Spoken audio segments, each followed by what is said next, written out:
It's no problem at all. But I am glad that you're all here. So we're going to get started. Hi, everyone. I'm Don Saucier. I'm the Faculty Associate Director of the Teaching and Learning Center. Got a couple of announcements before we get to our main event today. First of all, as hopefully you saw in the K-State today, because all of you read the K-State today every day, I'm sure. But in the K-State today this morning, we had our announcement for our SOTL Showcase. Last year was our first one. Now it's our second one. So it is now truly annual. It is our second annual SOTL Showcase. SOTL is an acronym that stands for the Scholarship of Teaching and Learning. And what will happen is if you do work related to teaching and learning, research, innovative stuff, whatever, we'd love to have you come present at this event. My colleagues just dropped the link into the chat. This is going to be the Monday of finals week. We had to pick a time. I'm sure it's not a great time for every single person. It'll be in Hale Library, room 181. From 1:30 to 4:30.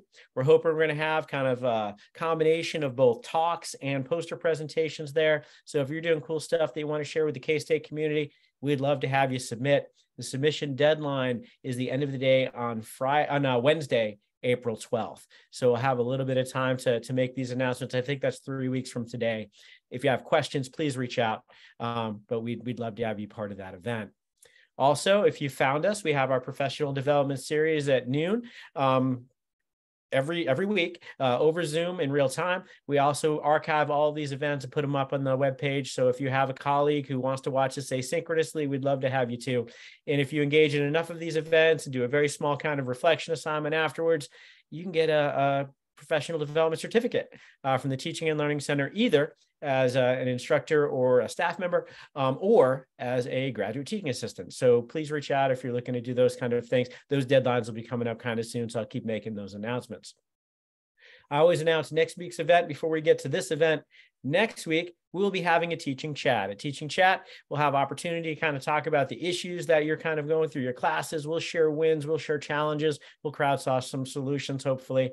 But today, I am super excited. Today, we have Melissa Glaser from the Department of English, who's going to be talking to us about more than kindness, practical ways to support students with empathy and boundaries.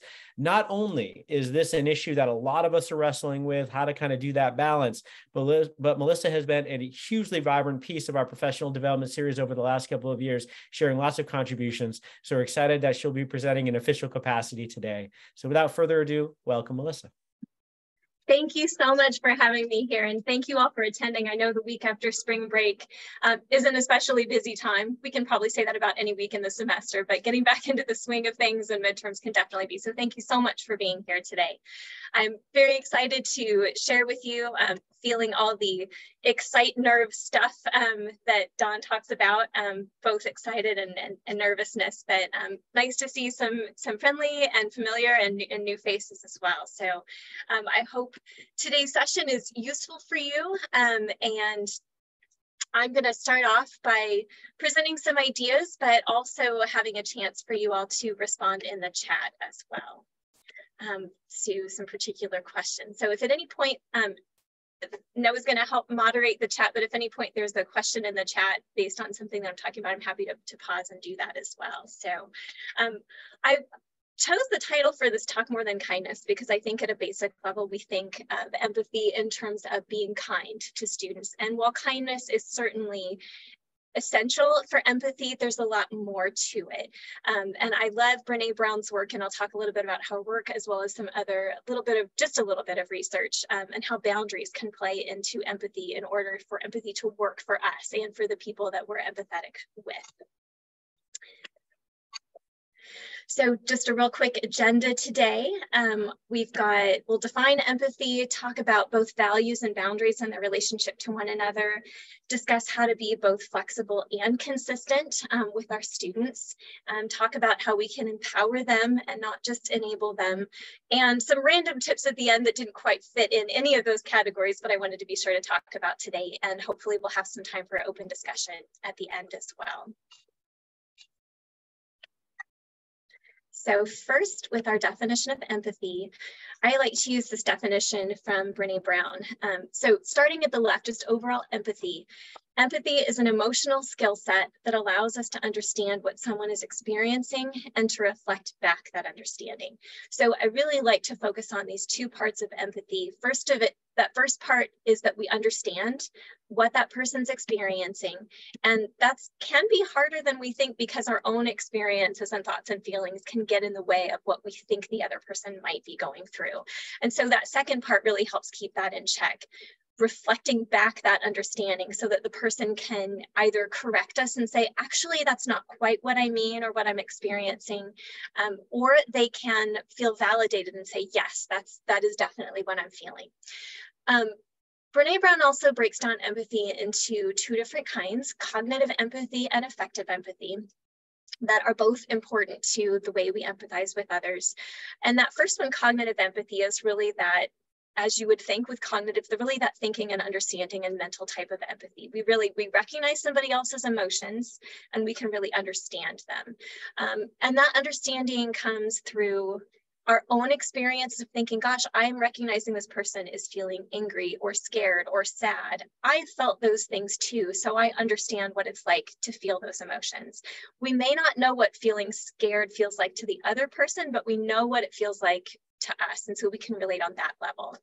Affective empathy, on the other hand, is really about emotional attunement with someone else. This is more likely to occur when we have a really strong, deep relationship with somebody. So it may not happen as much with students. It might depend on that relationship. But if someone feels sad, we don't just think, I know what it's like to feel sadness. We think, I'm also sad for the reason that that person is sad. I'm in this emotion with you. And just being aware that sometimes affective empathy can be detrimental because it can take away from what that other person is feeling if it's not appropriate for us to feel it alongside of them. But it can also be distressing for ourselves if we really get to the point where we are feeling as deeply as the other person is. So that's one way where boundaries can come into play and think, how can I empathize with this person cognitively and not get into this really deep affective empathy if it's not appropriate. I'd also like to pull in some of the work by Teresa Wiseman and Kristen Neff. So there's a few attributes of empathy. The first four are from Teresa Wiseman, and then the fifth is from Kristen Neff, these different parts of empathy. So really breaking it down and figuring out, what does it mean to be empathetic? So the first part is to really understand the person's perspective, which requires us to ask questions. It requires us to avoid judgment, which moves into the second part. We really have to listen actively to someone and try to understand where they're coming from, but also recognize our limitations. No one can possibly understand 100% of what someone else's perspective is because we all have different backgrounds, different experiences, different emotions, different ways of handling things. So if our goal is to understand their perspective, that will really help us with empathy. I talked about this a little bit in earlier definitions, but that third part, recognize emotions, is sometimes it's easy to get off track and think about the situation or the facts or the information, and to make sure, are we also recognizing the emotions that are at play here? So with students, if a student is missing class, what's going on? How are they feeling? If they're turning work in late, are they feeling embarrassed? Are they feeling shameful? Are they upset about something else? And really to look for what's going on emotionally. This is something that plays a lot into procrastination. We're often trying to avoid the feeling the way we might feel when we do the thing we're procrastinating. And so just even recognizing emotions in ourselves can be really important. And then when someone is talking to us and telling us how they feel, and we're able to recognize it and reflect it back to them. Oh, it seems like you're feeling stressed about this. Yes, I really am. Think about times when we've felt those similar emotions. Because as humans, even though we might not be experiencing the same thing the other person is, or we might not have experienced a similar situation, we have a lot of shared feelings. And so we can go to those places so we can really empathize. Gosh, feeling sad is difficult. Feeling stressed can be overwhelming. Feeling angry can really pull your attention away, even if you don't know exactly how the other person feels. Which is where number 4 comes into play, to really communicate, to be sure you understand the other person's emotions. Maybe you think someone is feeling nervous when really they're actually feeling stressed, or maybe you think someone's angry when really they're overwhelmed. So talk to the person and make sure you're understanding where they are. And then this 5th part, feeling the emotion rather than avoiding it, is something that if a student is feeling a complicated emotion, sometimes our human tendency is, well, how can I fix it? How can I help? And that's a part of it, But that moves us away from feeling that emotion and into, okay, I don't want to feel sad, I want to feel better. I don't want to feel angry, I want to feel calm. And so if we spend just a little bit of time with that emotion and allow this, more importantly, allow the student to feel a little bit of time with that emotion, we can validate it, we can recognize it, we can deal with it. And then when the student is ready and we're ready, we can say, okay, what would you like to do? Or what can I help you with as a result of feeling this way?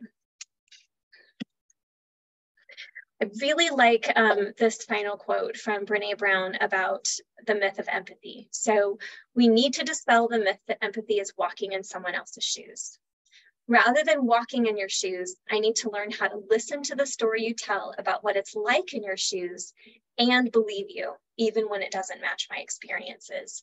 So I pull this out because sometimes we default with empathy to thinking, okay, I really want to try to put myself in your position and think about what I would do or not do, what I might feel or not feel, what I might need or not need so that I can help you. That's not actually the greatest way to go about it, because we can't ever put ourselves fully in someone else's shoes because we have different experiences, different emotions. What's actually more important is to relate and think, I know what emotions feel like to me. I know how difficult it can be, but I don't know what your experience is. And so as a result, sometimes we can feel powerless to help, but what can make us powerful is recognizing I can't 100% understand your experience because I'm not you, but what I can do is believe you. I can validate, I can say that makes sense, I can say I understand, I can do that active listening and repeating back what the student is saying and trust them and say, I believe you, that sounds really difficult. So that's a really important thing to do with empathy.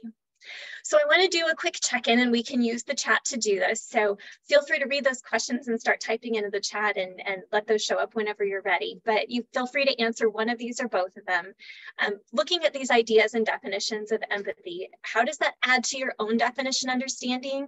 And how might some of these ideas impact interactions with students? So I'll give just a moment to type and put that into the chat.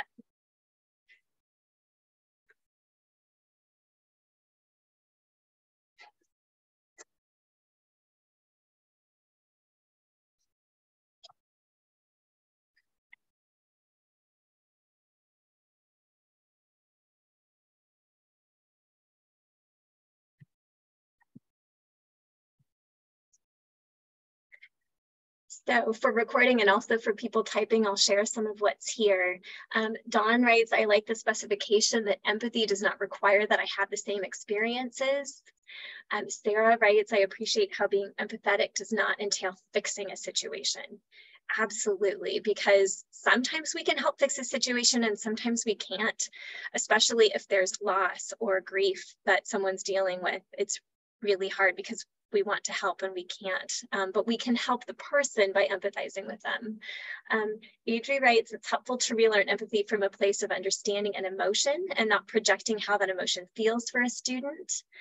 Theodore writes, they help facilitate greater education and student success because they feel supported such that they are not alone in their struggles. Absolutely.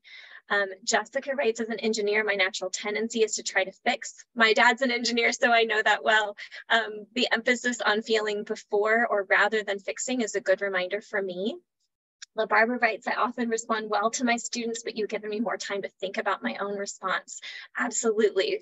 Sometimes even just telling a student, I need to think about that is perfectly fine to do. Absolutely. Brandon writes, what stuck out to me is being sure to help the other person know that you understand what they're feeling and making sure you understand it correctly. Yes, and we're often right on track, but for those times that we're not, gosh, that can throw off the whole thing if we do misunderstand. So thank you so much for sharing those thoughts. All right, so just a couple of my responses and then we'll move on to the next thing. For me, when a student experiences something I haven't, which happens a lot, right? I can still connect with them through those shared feelings because I've also experienced grief, stress, pain, joy, nervousness, etc. Even if that experience is something totally outside of my own experiences. And when a student believes an experience, I can believe them. I don't have to understand that. And I think especially a lot of us in academia, we're so information driven and research driven and curiosity, and we want to ask questions and know all the information. We don't have to. We can just trust them and believe them. We may or may not be able to make sense out of a situation, but this idea of I can just believe them gives us that freedom that even if we don't have the right answer, that's okay. A couple other things in the chat. Mariah writes, I like how it encourages us to think more deeply about the reasons behind behaviors. And Andy, it's so important to recognize that emotions do not need to be justified. It's valid to feel emotions for whatever the reason. Yes, emotions don't have to make sense. They just are what they are. All right, so moving on to values and boundaries and how that relates to empathy. So I've got up here examples of values. These are just a sampling of random values, so take a moment to look at that list, but there are hundreds of values, and you're welcome to email me. I can give you a link to some value work if you want to look for a longer list, but take a look at those and think about what values you place the highest. And it doesn't have to be something on this list, but try to get one or two things in mind that you hold really valuable. It's hard, I think, to even look at a list like this and I think, gosh, I value all of these things. But if I had to choose and narrow it down to just one or two, that can be really helpful in terms of setting boundaries and being able to be empathetic, because we're going to have competing values. Maybe we feel like trusting someone and holding them responsible. Gosh, how do I know which value to go with? They both matter. So knowing which your top values are as in addition to all of the values that you have for like all of the things, right? As academics, let's do more. But looking at that list and thinking, what are just a couple of your really top values that, and determining the top values. If you're making difficult decisions, what are you going to base it on? Which value? If you're feeling conflict, which one speaks to you? If you're defining who you are, which is just such an essential part of who you are that you can't see yourself living life without it. So we're going to move back to a check-in question pretty quick. And if you feel comfortable sharing in the chat, you can type in one or two, what are your top values, as well as how might your top values affect the way you interact with students and make decisions. So I'll pop this list back up here for just a second, and then I'll go back to a question. And again, it does not have to be on this list whatsoever. There are hundreds of values to have. But what are your top values and how might they affect the way you interact with students?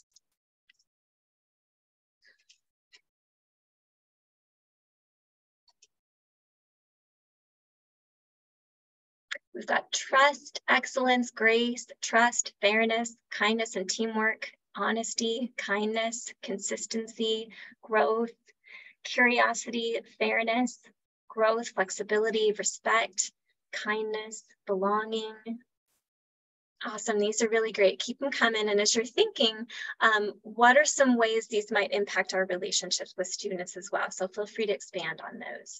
Kindness, respect, curiosity. I want to better understand students' perspectives. I expect students to share this value as well, to be curious about the material. Definitely can learn more if we're curious, for sure.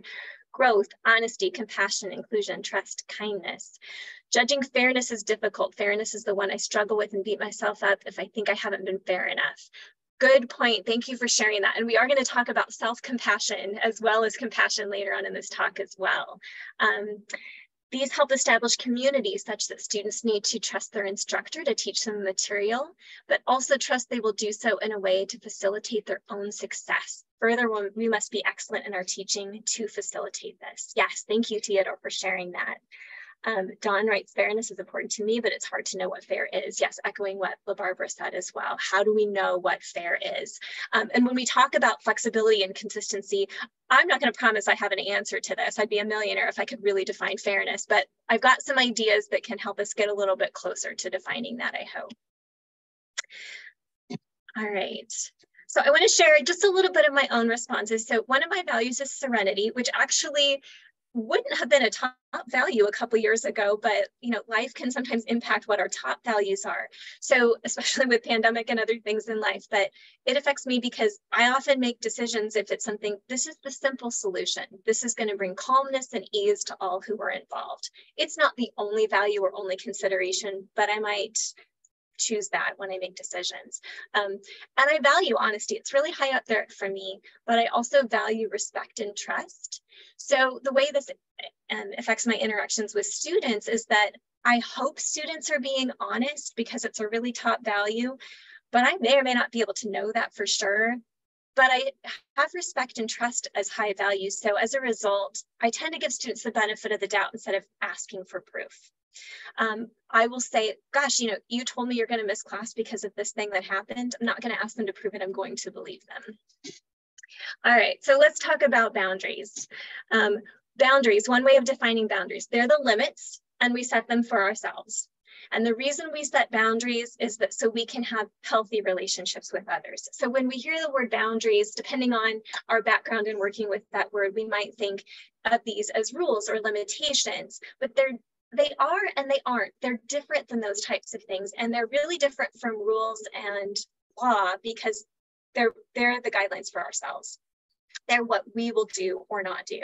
And the purpose of them is about healthy relationships with others. I set this boundary with this person so that I can continue to have a good relationship with them. Because of this boundary, you and I are good. So I'll throw one out there that we probably, most of us have. I don't invite students to come to my house. And I know there's great situations where they do. So I'm not saying that's, you know, if you have students to your house for things, that can be great. I have that boundary because I feel like that's a good place where I'll feel good about having that limit with students. But with boundaries, they allow us to live by our values. So maybe I value a certain level of privacy. So I don't have students to my house to maintain that privacy. Totally fine. If you have different values, you might not have that boundary and might say, actually, you know what, I love having graduate students at the beginning of the year and we have, you know, a welcome and staff and students come and they're at my house and it's great. Totally great. It's based on your values, what will work for you, and you'll still be able to have those healthy relationships because you're living by your values. Boundaries are what allow us to act if we don't feel safe. That can be physical safety or emotional safety, any type of safety whatsoever. They're in place so that we know if this happens, here's what I'm going to do. And if I do that thing, I'm going to feel safe. Or if this boundary is respected, I'm going to feel safe. What's tricky about boundaries, and I have gotten better at this, but not perfect, boundaries aren't about controlling others. They aren't about what we want other people to do or not do. They're not about punishing people. They're not about giving ultimatums. If you do or don't do this, then I'm going to do this. It's not really what boundaries are. There might be a time and a place for control, punishment, or ultimatums, but that's not what boundaries are about. So with this phrasing, yes, an example of a boundary, you might use a template like this. If you fill in the blank, then here's what I will do. It's not going to be something that is, I need to hide the meeting controls. There we go. It's not you must or must not do this thing. That's not what a boundary is. So I'll come back and I'll give some examples of this as well. So, but before we get into some examples, I'm going to give some guidelines for setting boundaries, particular with students. So when you set those boundaries, take your highest values into account. This is where it's about protecting you and making you feel safe and thinking, okay, what is it that I really value? What boundary do I need to set so that I can feel like I'm accounting for that value? We've got to focus on what we need ourselves to have the best relationship with students. And I've added both specific and in general, present and future. So at the beginning of the semester, when we haven't met our students yet and we're getting our policies on the syllabus ready, we have to think of, in general, I know what students are like, here's the general thing. But then we might have to have specific boundaries with a set student, whether we work with them really closely or whether that student is just more interactive with us. This is students we have in the present, but it's also students in the future. And what I mean by that is, we have to do things that are sustainable for us. We have to say what we will or won't do so that we can continue to have relationships with students in general. We can continue to teach and not burn out and to completely deplete ourselves. So we have to focus on what we need. And to remember, our goal is at least twofold. There might be more, but two of the goals with setting boundaries is we want to support students. We want to set boundaries that are not so strict that we think, well, gosh, now I can't even do anything. I set these boundaries so strictly, I feel like I can't support students when they need it. But we also need to do so in a way that's sustainable so we can continue to teach, as I mentioned just a moment ago. So here's where being compassionate and self-compassionate come in. And Kristen Neff, that I mentioned earlier, is an expert researcher on self-compassion. So look her up sometime. She's a wealth of information. But we have to think of being compassionate towards students and compassionate towards ourselves. We are doing the best that we can as well. So with being compassionate towards students, they're often very hard on themselves. They often care what we think. I've had students come to me, and I'm sure you all have too, to say, gosh, I messed up and I never do this and I'm embarrassed, or, you know, I'm feeling bad, or if they miss a class or two and they think, well, gosh, now I can't come back to class, and they're worried that the instructor is going to judge them for being gone. And we're hard on ourselves about a variety of things too. So extend that compassion to your students and also extend that to yourselves. Gives yourself grace and understanding that you're doing your best. Another important thing with boundaries is that sometimes we focus on what we don't want to happen, but it's also good to communicate what is okay. And I'll give an example of that in a moment. But that boundary or that line that we have set to protect ourselves is both sides of it. Here's what's not okay on this side, and here's what is okay on the other side. And remember, even though setting boundaries can be really difficult, especially holding those boundaries, ultimately, if it's a good boundary, it's going to help you and it's going to help the other person. When we're talking about real, true kindness, clearly communicated expectations are what's kind. Saying, oh, anything's fine with me, but it's really not, isn't actual kindness. It's just kind of being polite, and that's not really what's going to be helpful. When we give structure and we tell students, here's what I expect, and here's the possibilities, here's the range of what's okay, people feel better, they feel more comfortable, they feel safer, and so do we, because we know what's expected. So a couple of examples using this template. If you do this action, I will do this. Instead of, we don't want to tell people you must or must not do something. So here's one example. If you email me to ask what you missed in class, so here's the behavior that's likely to happen. It still happens to me with seniors halfway through the semester. Here's what I will do. I will not respond with a detailed count of everything we discussed. I'm not going to reteach the class to students, so that's my boundary. If they email me to ask, that's what I'm not going to do. If you set up an appointment to discuss what you missed in class, I will be happy to meet with you. So that is my personal boundary. Most of the time I find students end up just asking a question or two. They chat with me after class. They talk to a classmate to find out what they missed.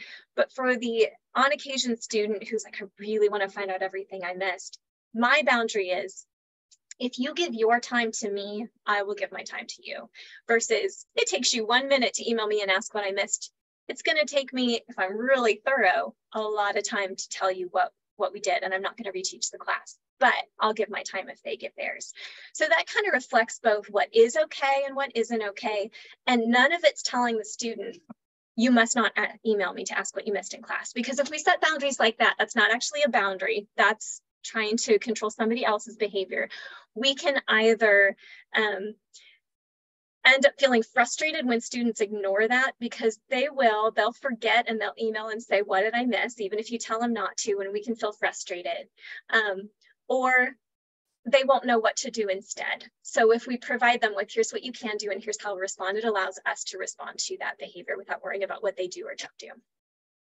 So here's another specific example. So on the left, we've got a situation that's probably pretty common.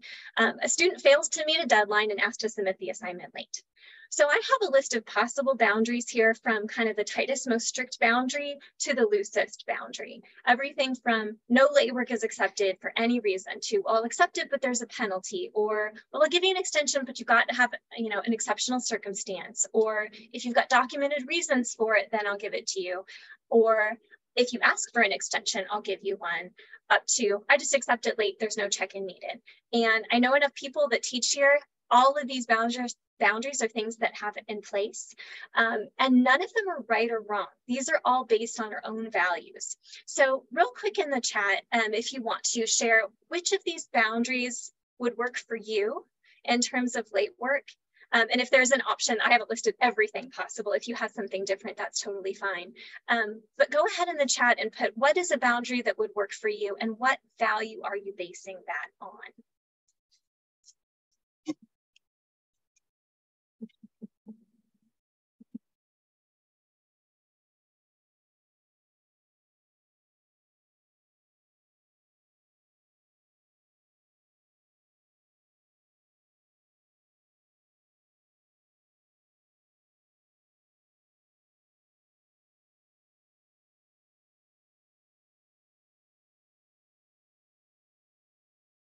So we've got LaBarbara saying that response is why fairness is hard. Agreed, it is definitely not easy. Dawn, extensions by request based on compassion. Jessica, allow upon request, trust. Alishgari, no late work is accepted, but that's fair. Brandon, late work is always accepted. During the first half of the semester, there's no penalty. During the second half of the semester, there is a penalty unless you notified me ahead of time, it would be turned in late. Andy, extensions are allowed upon request. Students must reflect on how this extension will affect their learning and propose a new deadline based on their needs. Sarah, small class, so all work accepted late, but the students as a whole vote on the final deadline for the class. Greg, I love having no late penalty any longer. Before COVID, I didn't think I could. Now it takes away as much stress from me as them. They still have to do the work to get the grade. And if you're still typing, feel free to add into the chat. So we are not all having the same boundary here. And I'm definitely not going to tell you, well, this is the right or wrong way to do it. It's really about intentionality and thinking, what are my values and how is this reflective of my values that will work for me and work for the students. And the main thing is communicating to students what your expectations are. We also have Mariah, students can turn in a major paper late as long as they let me know. Kindness, yes. So I'll tell you what I do, and it's kind of a combination of these. I differentiate assignments. So I have major assignments that I am way down, second to last extensions are allowed upon request. And the reason I do that one is because I am not a person who, when students turn something in on a Sunday, is going to grade and finish it Monday and Tuesday if it's a major assignment. It's going to take me longer than that. And I set the deadline based on when I think it's helpful for students, usually at the end of a weekend. I probably may not even grade. It's going to take me throughout the week or into the next weekend. So if one or two students turn it in late, it's fine for me. And for them, because I offer that to all of my students, that's for me where the fairness comes in. If you let me know you'd like a little bit more time, you can have that extension. So that's where I get the fairness in. Otherwise, if they don't ask, they just need to meet the deadline. Usually students only ask for 1 or 2 days. One of the benefits to me is that I am grading students, and to them, is that I'm grading higher quality work because they have that extra day to do their best. I think it lowers incidence of cheating or temptation to cheat or plagiarize because students aren't in a full panic to get that finished. But I also differentiate class prep work. So in a literature for class, for example, if a student needs to have read something or viewed a film and then they take a quiz or write a reflection about it, I require that to be done ahead of time because it does make a difference in their learning. So those aren't accepted late. But then the grace that I have with them is that I drop their lowest score at the end of the semester, and it could be a 0 if they miss one, or it could just be their lowest score. And there's also lots of them. These are low stakes, frequent assignments, and an A is not 100% because you don't have to be perfect to be excellent. So even if they end up missing 1 or 2, if that's the only thing, they're probably still going to be in great shape in terms of their grade. So those are some of the things I do with late work. I'm going to move into our check-in question.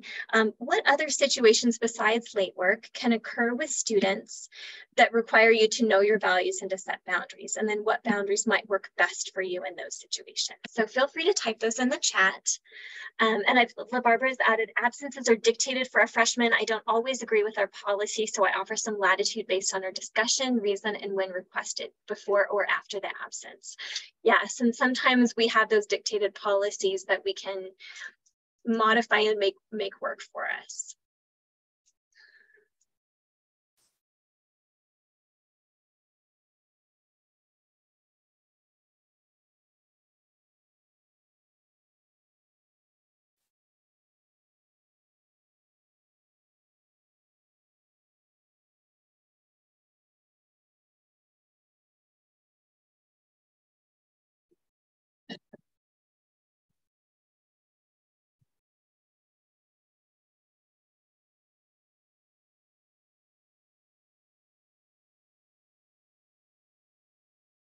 I'm going to give more time. This is a more complex question, so it might take a moment to type those in.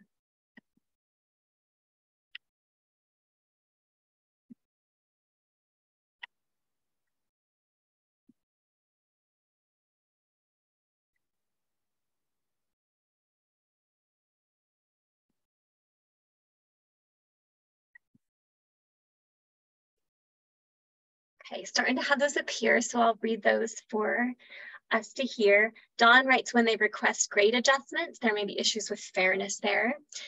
Andrew, students requesting virtual meetings during evenings or weekends. I value my free time. So setting a boundary for when virtual meetings work for you, and that might, for some people, be off limits during evenings or weekends. For other people, that might work well. Mariah, response boundaries. I don't share my phone number, but I do have a Discord where they can reach me a bit easier, more quickly than by email. I won't respond past certain hours and rarely on the weekends, and I make sure to let them know I'm not available 24/7. Excellent. And I'm remembering a video that that Dawn had posted about using that schedule send when you're writing an email. You can write a response as soon as you want to and schedule send it later so that they don't think, oh, this email I got at midnight, I guess they're available at midnight. You can schedule that to send out at 8 a.m. the next morning. Marianne writes, my boundaries are no email response during the weekend or after 5. The emails I receive come in at 3 a.m. on a Sunday sometimes. Same thing here. Cheryl writes, when they ask for examples of what completed assignments should look like. So knowing, am I going to share that or not? That's within your control, yes. Theodore writes, domination of an instructor's time both in and out of class. If you have more questions about a topic than we have time in class to discuss, please email your questions to me. If you'd like to have a longer conversation outside of class, please schedule a time to meet with me so I can schedule it. Great boundary. I have that one as well. I will often respond to a student and say, this is a longer response. Please set up a time to meet with me. And I've responded to the email, but not with a full response. So those are really great. Thank you all for sharing that.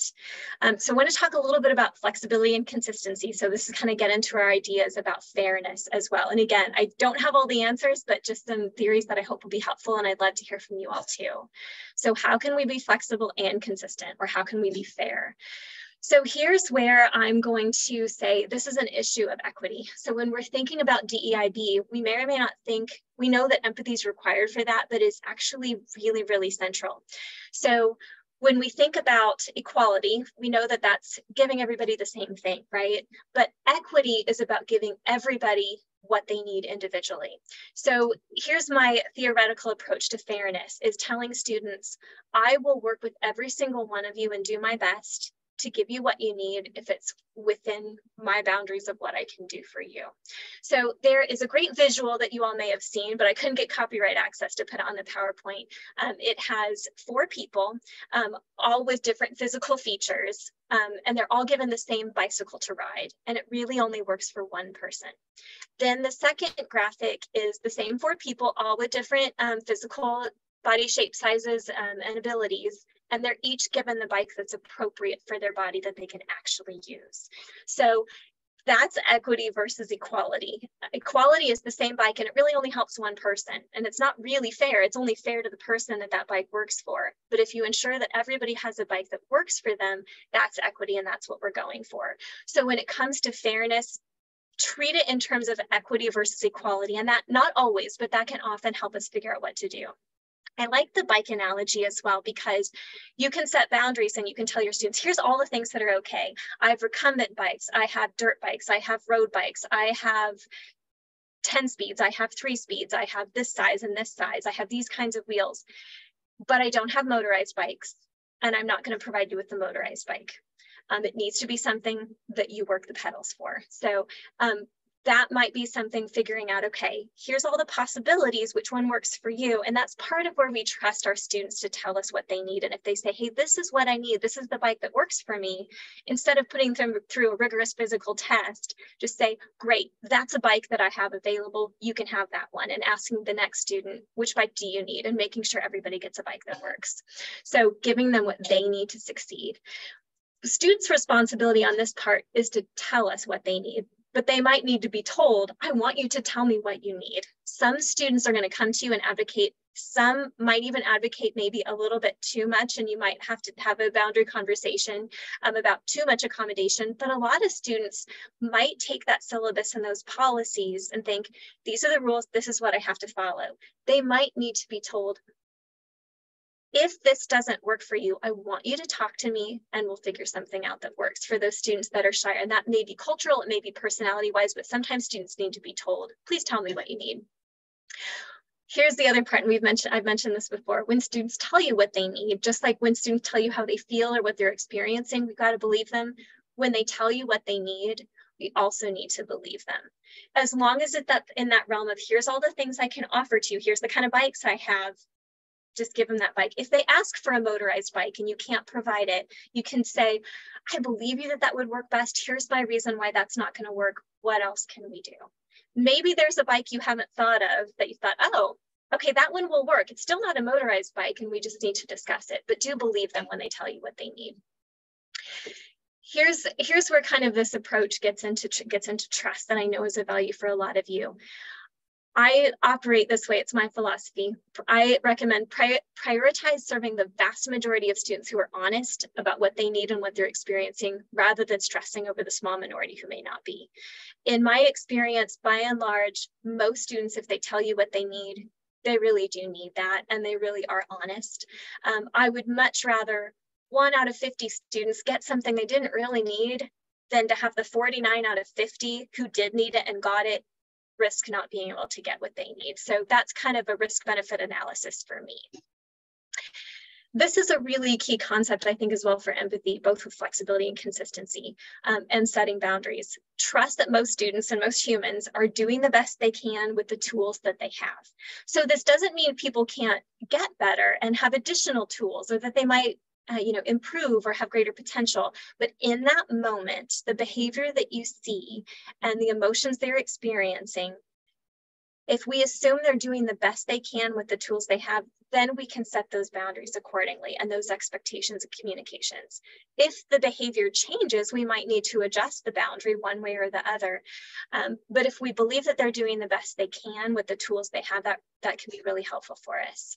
And then kind of back to the bikes, provide options. Students know your limits and what options are possible and what options are not possible. So instead of telling students, here's my policy, that's it. If you need an exception, work with me, say, hey, here's my policy, but here's a few possibilities. If you need an extension, you can ask for one. Or one thing that I do is I have a deadline on Canvas the night before class, but I have an automatic grace period for my students that ends 10 minutes before class begins, because I don't want them to finish the assignment, come to class late, or a variety of other reasons. But they don't have to ask for it. It's available to them. I don't actually want them to communicate with me because that's just extra email for me to respond to. But as long as they turn it in within 10 minutes before class starts for those class prep assignments that need to be done, there's no late penalty whatsoever. So even though they're not making that deadline, they know that they can do that. That's worked really well for me, and it gives me the chance to say, you know your time and schedule best. This is a 12:30 class. I don't know what your morning is like. Maybe that's your best time to do that work. That's okay with me. And then finally, we all know this, but build clear policies into your syllabus. But we're halfway through the semester. So one thing you could consider doing is reviewing that syllabus with students at this point in time.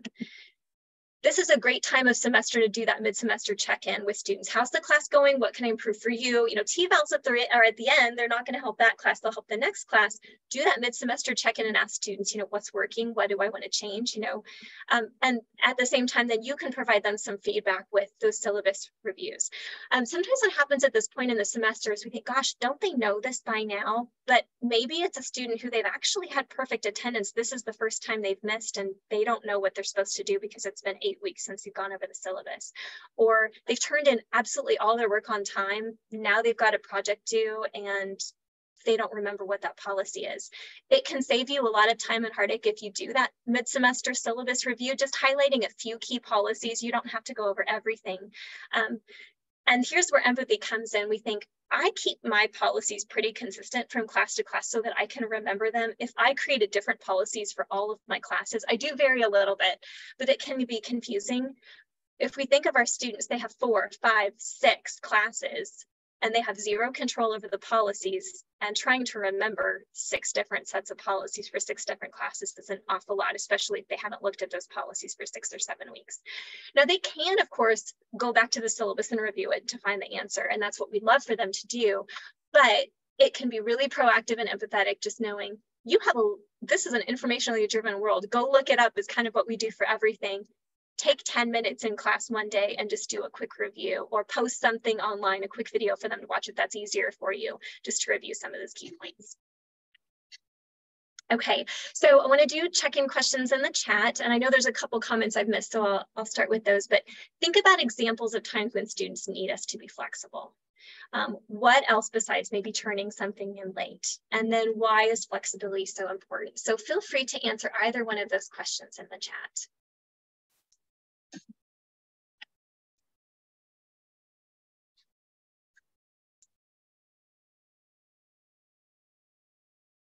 And I'll go ahead and share. I've got a couple of things coming in from the last question. Andy writes, boundaries on reviewing work before students submit it. I will respond to specific questions, but won't look over work and give general feedback. That's related to fairness, knowing that can take an awful lot of time. My boundaries include group me questions from the entire class. Only one student, my administrative assistant, has my home number in the class with trust.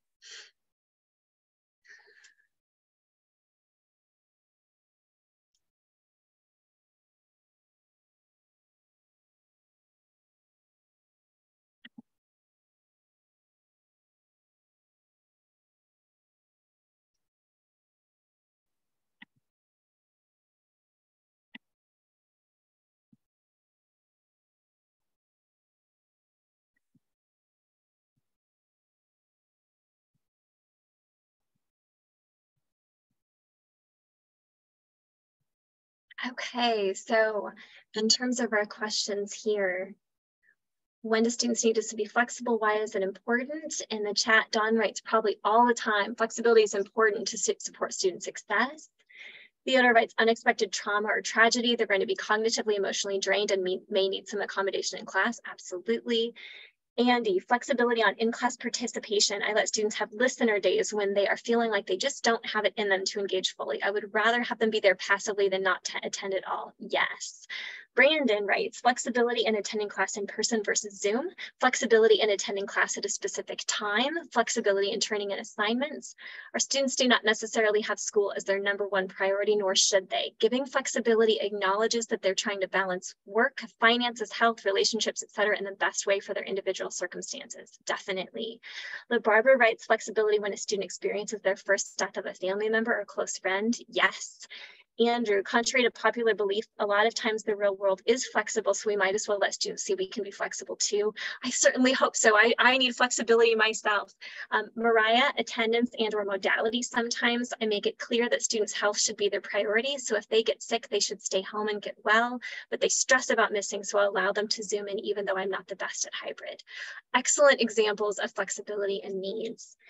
Marian writes, as an advisor, I have to be flexible when they have life changes, school, work, finances, and life happen. So I try to allow for their schedule changes. Yes, absolutely. So I can see we're all on the same page that flexibility is needed for sure for students.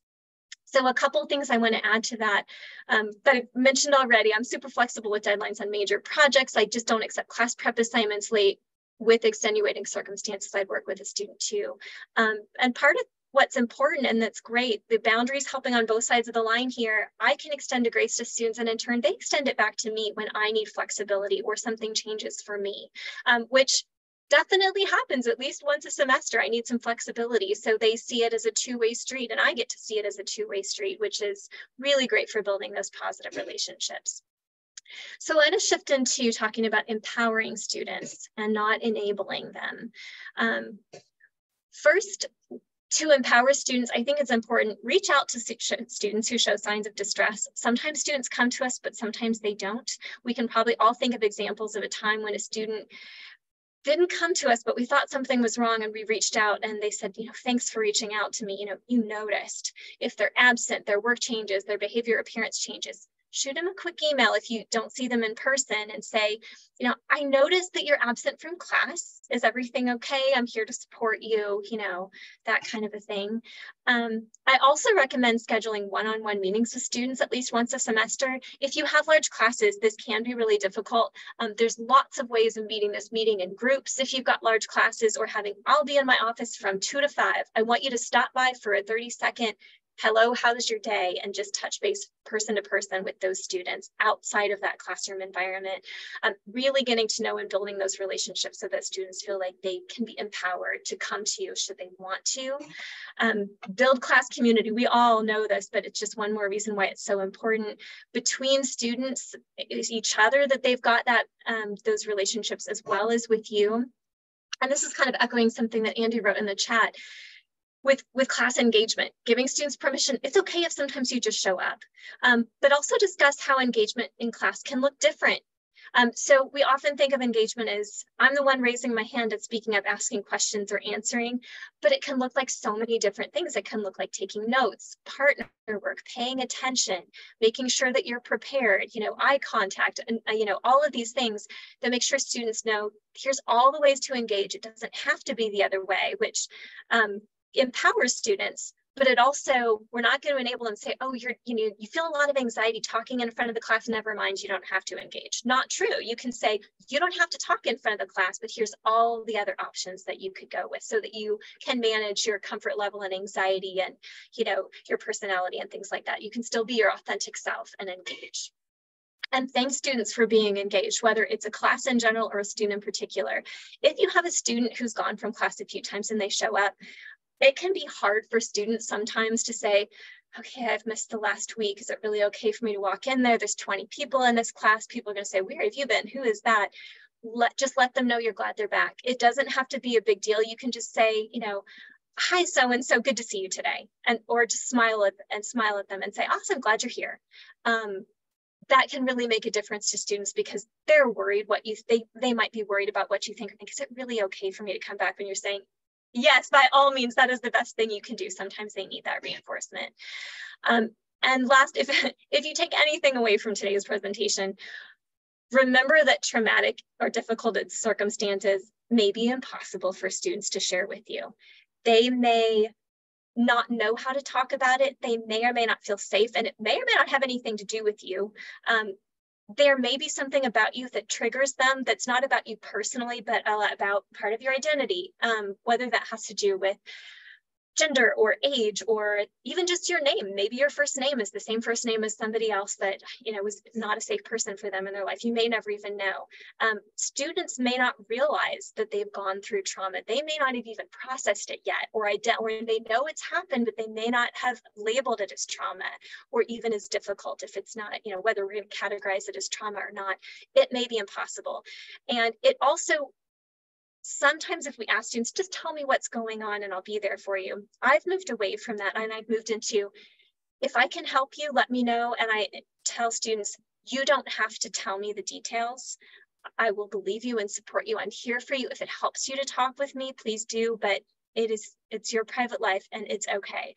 Sometimes I'll ask questions if I'm worried if a student is safe, but beyond that, I will say, you don't have to tell me anything. We don't want to demand a right to know something that's really difficult for a student, but believing them that whatever this difficult thing is going on for you, I believe you and I'm here to help you, can really help students. That's a really important thing to do, to teach in a trauma-informed way. And also communicate that you're here for them. That you are here for support, but you do respect their privacy so that they know what is and isn't okay. You can talk to me about this, but you don't have to. So a couple of questions here for the chat.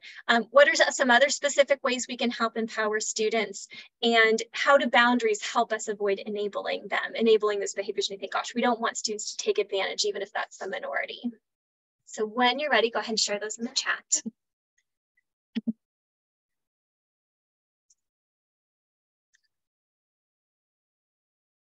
And some earlier messages that I'll share from the last question.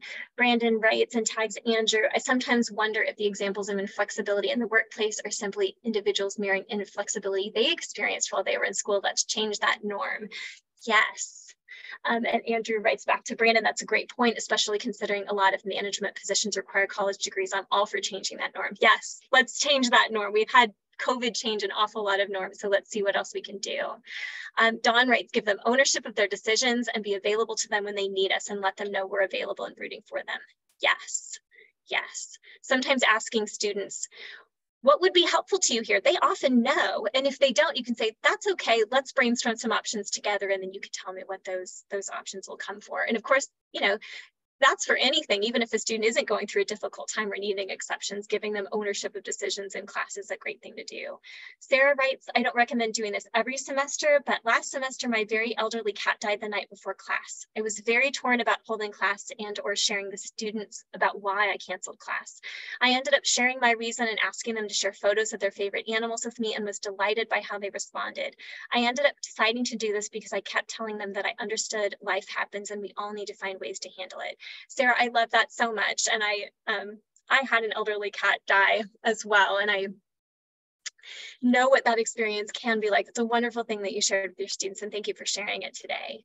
Greg writes, I think boundaries help students a lot because they make things clear, which helps them to not waste time wondering or worrying or thinking about possibilities that aren't possibilities.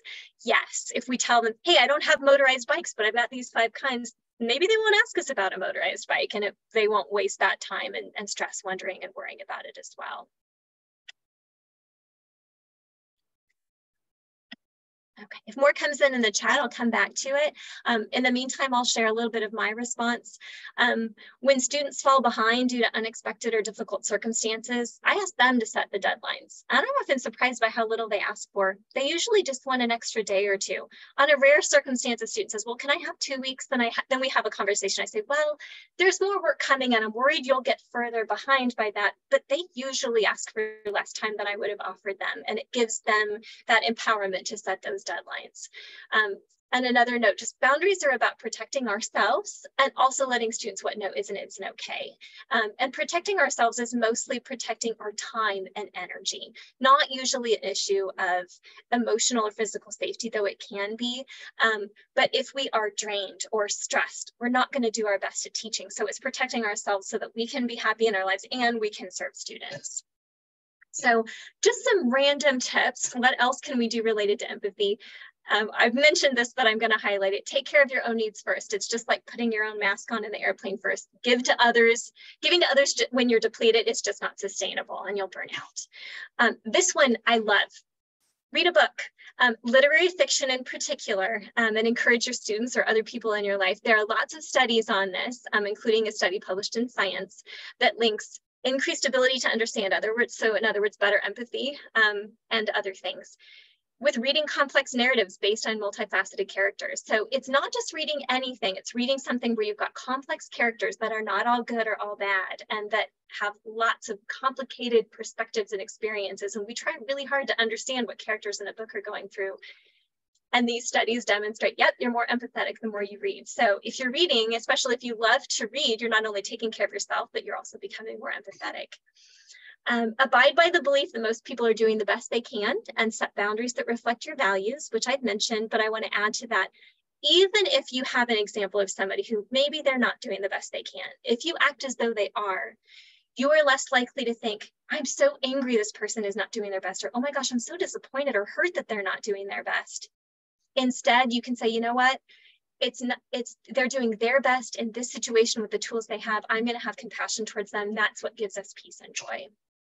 Remember, trauma and other difficult experiences have long-lasting effects. So even if trauma isn't happening currently, things can pop up, maybe something that happened in childhood, and the person going through that may not even realize that's what's happening for them. Maybe something you think, gosh, wouldn't you be better by now? I have many examples in my life, gosh, I'm still making this mistake, or I'm still struggling with this. Remember, that can have long-lasting effects, and that kind of goes into if students tell us we need something, believe them. And finally, put your time and energy towards supporting students who need it, and just don't waste time worrying about those who might take advantage. So really, this is an issue of privilege. If a student is at a disadvantage and needs help, put your energy towards them. Don't worry about making policies that for people that are in privilege, base it around people that actually need your help. So one final thought that I want to leave you with is you do make a difference. Every single one of you here, you're opting to be here. This is a group of wonderful people at K-State who attend these things and watch these recordings. And you may not know it until years later, or you may never know. And the earlier you are in the career, the less you may have experienced this, but you do make an impact. So on those rare occasions, if somebody tells you, hey, thank you for what you mean to me, believe them, enjoy that, immerse yourself in that feeling and know there are others who may not have communicated to you feel the same way. I actually received an email this morning from a student that I had 11 years ago, thanking me for something. I was not aware that she felt this way, and it was wonderful timing and really, really super sweet of her to do, and really meant a lot to me. So one specific practical thing you can do today is tell someone, put it on your to-do list and tell someone today, email them, text them, tell them in person, just tell them what they mean to you. That you don't always verbalize and you just trust that they know. So thank you all so much for being here. I really enjoyed hearing all of your thoughts. I know we're kind of at the end of time. I'd hope we'd have more time for discussion, but feel free to contact or email me. And thank you all so much. I really appreciate it. Thank you so much, Melissa, for a wonderful presentation. I'll remind everybody we'll have a post-event survey for you to fill out. We got a SOTA showcase coming up that we'd love you to present at. You can also earn professional development certificates. But Melissa, amazing job. Next week, we're going to have a chat. Hopefully be at that too to share more thoughts and feelings on this.